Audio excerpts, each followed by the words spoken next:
প্রতিনিধিরা এই মাত্র যে কয়েক মাসের প্রচারণীর সময় তখনই নিয়ম ভঙ্গ করে, তারা প্রকৃতপক্ষে আসলে 5 বছর ক্ষমতায় গেলে কি করবে আপনারা বুঝতে পারছেন।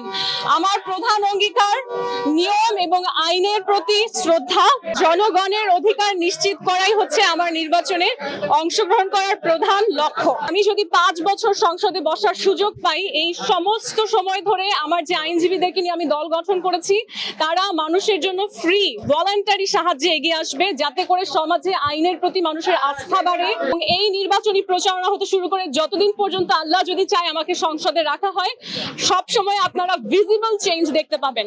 অন্য সব নেতা নেত্রীরা আপনাদেরকে বলে যে আমি এই কাজ করব, মেঘনা আলম আপনাকে দেখাবে আমি এই কাজ করেছি ইনশাআল্লাহ।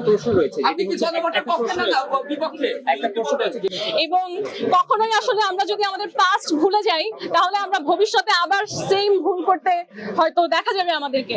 সুতরাং আমার ইতিহাসকে সাথে নিয়ে আমি সামনে আগাবো। আমার যে জাগরণী ইতিহাস, প্রতিবাদী আমার রক্ত, সেই বাংলাদেশি মানুষের যে উৎপত্তি, শুরু থেকেই হচ্ছে আমরা অন্যায়ের প্রতিবাদ করি, সেই প্রতিবাদী কণ্ঠস্বর নিয়ে মেঘনা আলম সংসদে যাবে ইনশাআল্লাহ। ইউএফটি ফার্স্টের সাথে ট্রেড করুন যে কোনো জায়গা থেকে, ক্যাম্পাসে ক্লাসের ফাঁকে, ঢাকার জ্যামে বসে কিংবা ঘরে বসে। ট্রেডিং এখন হাতের মুঠোয়, তাই ট্রেড করুন যখন খুশি যেখানে খুশি।